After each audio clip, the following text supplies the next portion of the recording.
Okay, we're going to answer the really great question of how do you make stuffing, the kind of stuffing that's served traditionally in America for Thanksgiving type meals.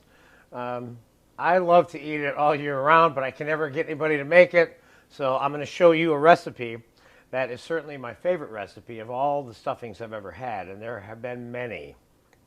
For example, and I'm going to tell you a quick story because it has to do with why we're doing this stuffing recipe today. Once was a judge at a stuffing contest for a large paper in Chicago, and the public brought about 100 different stuffing recipes in, and we had the blind taste all of these stuffings, me and two other judges. And the funny thing is, we all decided, blind tasting, no discussion between the judges, on one stuffing as the best one. And we all also chose what the second and third winners were without talking to each other. Now, you figure that one out, and I'm going to tell you how and why we figured it out. The winner tasted like stuffing.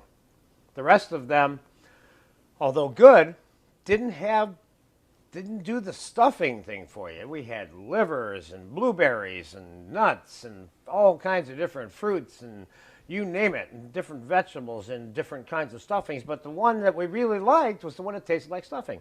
So this formula right here, and I have all of the ingredients for this stuffing here. And Richard, if you can come down, I want to go through the ingredients for this stuffing first. And there's a couple of things about these ingredients that I think are fairly important. One of them is that the ingredients are cut in such a way so that you have pieces of the ingredients within the stuffing when you're done, which I'll show you later as the stuffing gets completed. But the mushrooms, for example, are cut into pieces. They're not cut up real thin like this because they have a tendency to disappear into the stuffing, and you can't, I don't know, I kind of like the idea of being able to eat a piece of mushroom at will while you're eating the stuffing and select which part of the stuffing you want to eat at one time.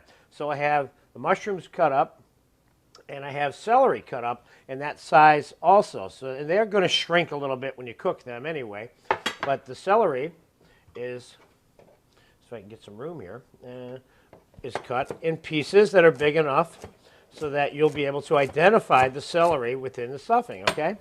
So we have mushrooms, we have celery, and we have onion. Those are the three primary veg that are in traditional American stuffing. Now I cut the onion like this. So there'll be pieces of onion. Now, of course, the onion takes the longest to cook, and so that would be the one item that you probably start cooking first. Now, there's a couple of things about making stuffing that are very important to understand. Obviously, if you want sage stuffing, we have some fresh sage, and I chopped some of the fresh sage, and we're going to use fresh sage in it. You certainly can use the dried Dalmatian sage. Now, we have dried leaf thyme, which works very well, and we have fresh thyme, which is a little bit tedious to clean and chop, but you can take your thyme leaves off and then you chop them up, or don't chop them. In the case of stuffing, you don't have to. So, and we have garlic, and we have butter. And we have a little bit of our turkey stock or chicken stock, whatever you happen to have. If you're making a turkey stock and you're doing this for a Thanksgiving type meal, then you'll have some turkey stock laying around. But either one will work fine, all right? So, again, I want to go over the ingredients that are in the entire stuffing recipe. Butter, small amounts of garlic, which is I didn't mention to you yet, but I'm telling you now. And I want to emphasize to you that you cannot put too much garlic in stuffing. There's a lot of things that you can put more garlic in than may be required without having them come out in a way that people aren't going to like. But garlic and stuffing, you have to be very careful with, okay? And, of course, the amount of sage. So the entire ingredients for the bread stuffing is the bread. Now, what I did was, and I have a sheet pan of bread cut up here. I am using, and I always use, the same kind of bread for my stuffing, and that is thin, white, sliced sandwich bread. I'm making this recipe out of one loaf, which is about 22 slices of bread, give or take, 21, 23, 24, but the average is about 22. Now, I'm cutting the bread in this size piece. First, I'm cutting the bread in half that way, and then I'm cutting it into sixths, okay? And that is the size of the bread. Now, I'm going to go back. All right, let me finish going over the ingredients. So the total ingredients for the stuffing, this is very important. People have a tendency to want to put all kinds of stuff into their stuffing, and if you try this recipe, you will find it. You don't need anything else. It's mushroom, onion, celery, sage, a little bit of thyme, a little bit of garlic, whole unsalted butter, and a little bit of stock. Now, I'm going to cut from this scene. I'm going to take you over to the stove. I'm going to toast the bread right now by popping it in the oven. So we're going to open up in a second with toasted bread, and we're going to saute all of these items in separate pans, which is important because they all have a different amount of cooking time. And we're going to dump them all together and roll them up and put them in another pan to bake in the oven, okay? So let's go over to the stove. All right, we're at the stove, which is where all the action always takes place anyway. It's, you know, we do things at the prep table, but we don't really do the cooking until we get over by the stove most of the time. So if you'll come down here, Richard, real quick into the stove, we'll talk about the sauteing of the vegetables for the stuffing. I have 3 pans here, and I put a little bit of whole unsalted butter in each one. And we're going to cook mushrooms in one. We're going to cook celery in another. And we're going to cook the onions in another one. All right. Now, the celery and the mushrooms are going to cook quickly. And the onions are going to take a little more time. We're going to time-elapse the cooking of the onions, but I'm going to show you how to get them started and what they look like when they're done. Now, in each one of these cases, being careful with the salt, of course, I'm going to put a little bit of salt and pepper.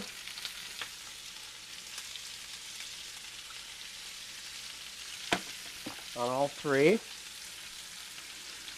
You got to remember one thing about your stuffing. When it bakes, it condenses a little bit. So you don't want to get it too properly seasoned, so to speak, or completely seasoned before you bake it, because it might condense and end up being a little more salty. We're going to put a little bit of fresh chopped sage in each one of these. So this is our sage, traditional American dressing with sage. Now, you don't want to over-sage this stuff either, so you want to be careful about that. And we're going to put a little bit of garlic in all 3. Being careful, we don't want too much garlic in this stuff. You notice I'm not using a lot of garlic there. And we're going to put a little bit of dried leaf thyme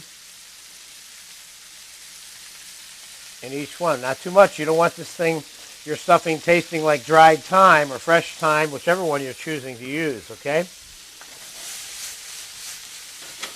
I'm going to put a little bit more butter. Mushrooms have a tendency to absorb butter. They're up there with eggplant.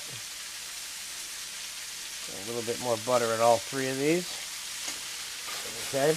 Now, real quick, I'm going to take the toasted bread that I toasted in the oven. You don't want to over toast it. It's got some soft spots on it, and that's good. And I'm going to dump it in a larger container here because we're going to have to mix all of the ingredients together. Now, the mushroom, that's cooked enough for me. I'm going to dump it over the bread. Okay.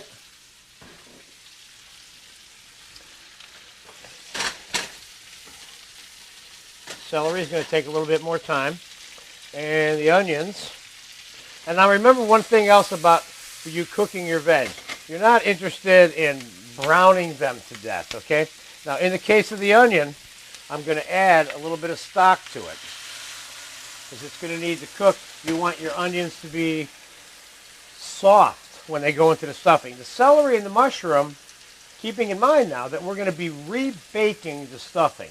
This is the preliminary preparation prior to the baking process. When these onions are done, and we have the onion and the celery in here, we may moisten this with a little bit more of this chicken stock that I have here. But there's a couple of tricks there too, because you don't want your dressing being soggy when it's done. And the baking process itself, I'm going to add a little bit of chicken stock to the celery also.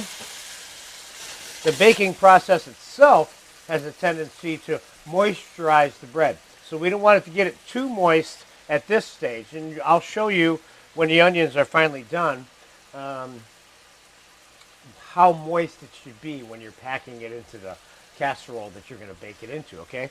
So the celery is cooked enough for me, and it's nice and green. It's not going to stay that way, of course, but you'll notice I got a little bit of stock in there. So you could cook it a little more, but I don't think I need to. So I'm going to dump that also over the bread. And now all we have is the onion here. And I'm going to turn that onion down a little bit. Add just a pinch more stock to it. And we're going to come back in a minute when the onion's done. And it's probably going to take 5-10 minutes. You want to turn it down, cook it slow until the onion is nice and soft and ready to eat. Then we'll dump it on there. We'll mix it all up. We'll take a couple pieces of bread. We'll taste them. We'll see if we like the way it tastes. And we'll pack it in the casserole and bake it off in the oven.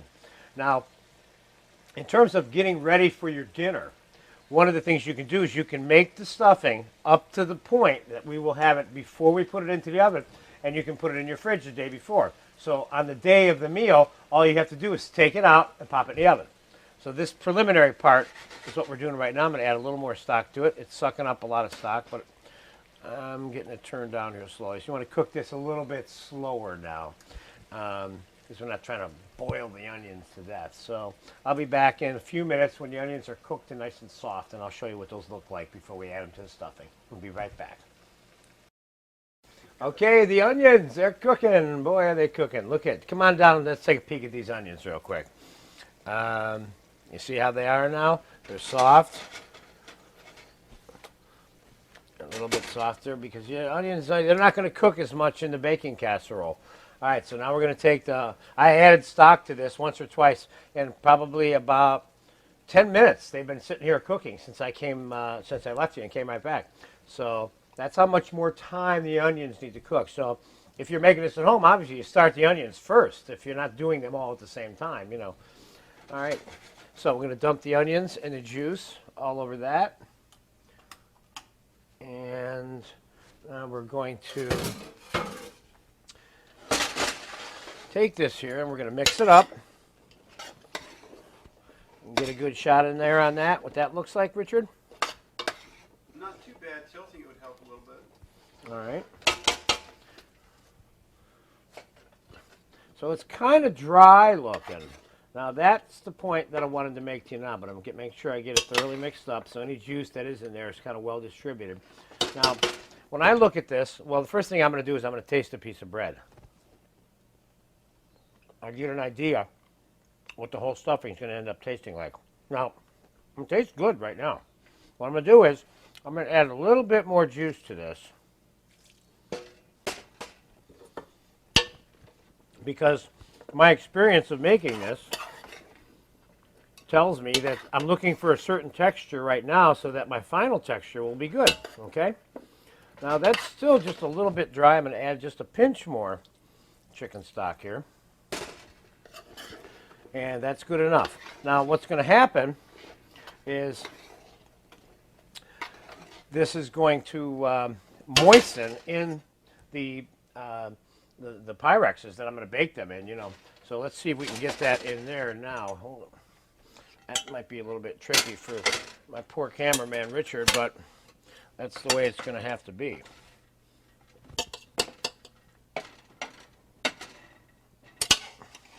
Okay, there's one.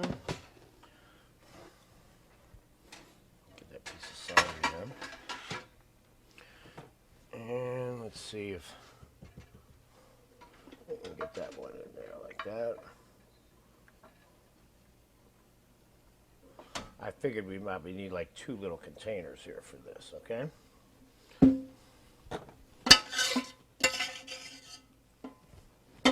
Okay. Now,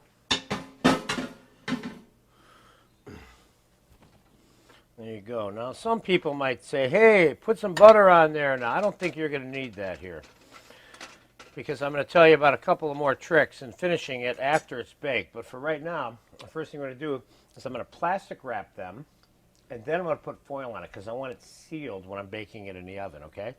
So let's get some plastic wrap on both of these right now. Now you're probably asking yourself, you can't put the plastic wrap in the oven. Well, I have news for you. You can, okay? as long as you have it covered up with foil. Now, if you were baking this at 200 degrees, which I'm not recommending that you do, you could put it in the oven and not put foil on it, and the plastic wrap would still hold up pretty well. Now we're going to put a little foil on there.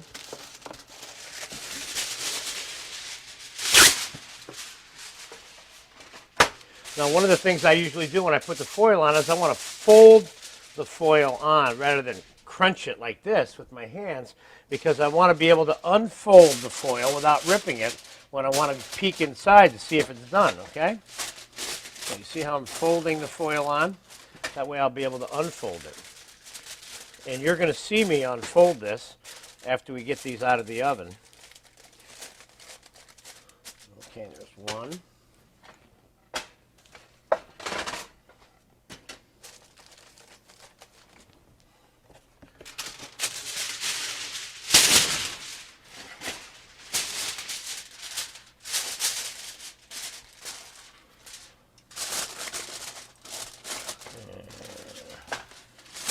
There's number two. You know, I suppose sometimes you got people sitting down at big dinners and they got the table for the kids separate from the adults, and maybe you'll end up with two little buffets here. Who knows? So I'm going to pop these in the oven now, and I'm going to bake them off at 350 to 400.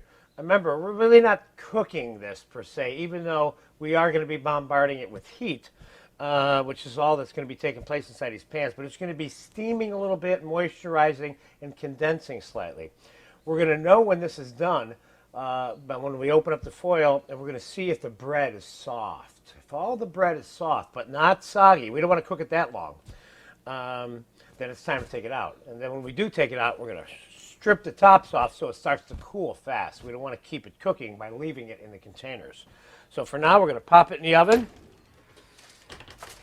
And this is probably going to take, depending on your oven, and if you happen to have anything else in it, sometimes you have other things in the same oven when you're making these kind of meals. I would say you're probably going to have it in there for about half an hour to 45 minutes. I'm going to bring you back, and we're going to take a peek inside the oven and press on the bread a little bit together to see if we think the level of doneness is where it's supposed to be.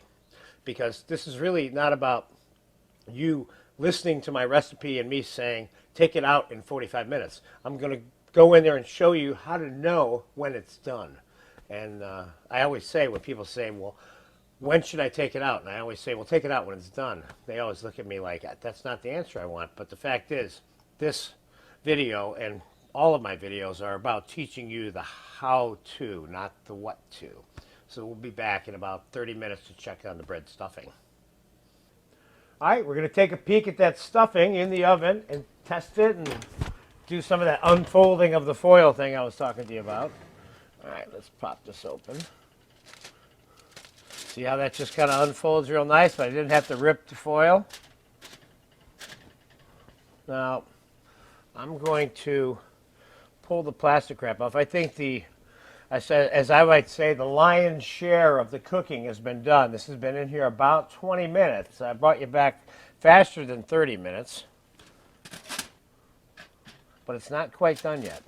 So you don't have to reseal it completely, but I managed to do that with the plastic wrap. It's just it's not quite soft enough yet, the bread. So I'm going to refold the foil back on so the plastic wrap doesn't melt on it. We'll stick it back in there. We'll come back in about 15 more minutes. Just about guaranteed it'll be done then. So I'll see you back here at the stove in about 10 minutes, 15 minutes. Okay, the stuffing, it's got to be done. I'm going to pull it out of the oven. We're going to test it up here. Hey, hey, hey, that's hot.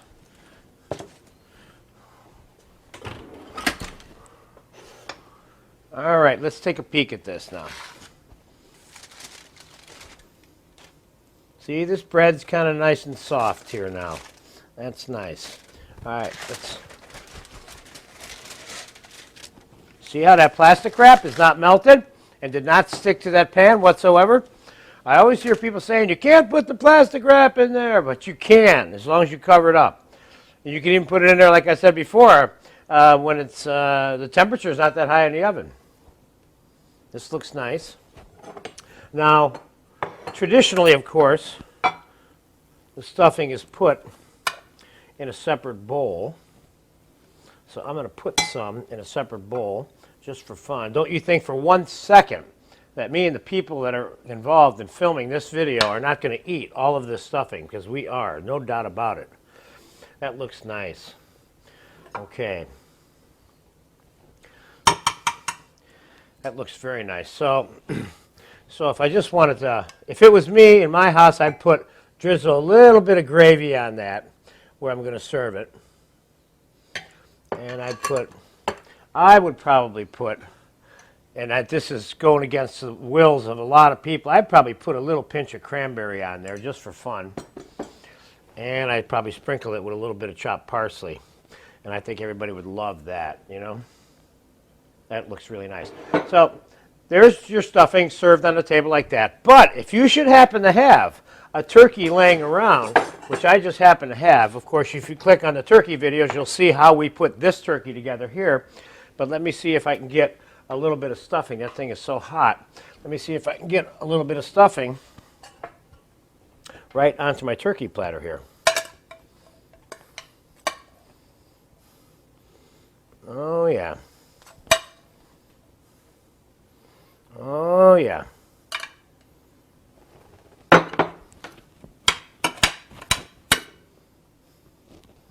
I'll stick some over there. And let's stick some over here. And as you know, we put 2 of these in the oven, so let's just pull this other guy out. This is the littler one of the 2.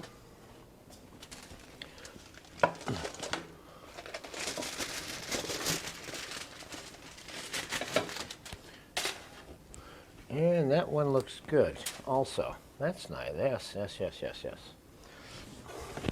And I'll take a little bit of that stuffing too, maybe. Stick that back here. Now, if you want to do the whole turkey presentation with your stuffing, what I would probably do is I got cranberry, I've got stuffing, I've got turkey. Now, I've even got a little of this on the whole package, just so that people don't have to reach around the table for everything, just to give a little finishing touch on there. Nice, nice, nice. Now maybe a little bit of parsley over the whole thing. Now we're talking turkey here. I hope you get a chance to eat one of these, because that's what we're going to do when we get done shooting this video. Have a great dinner, no matter whether it's Thanksgiving or just any time. Bye.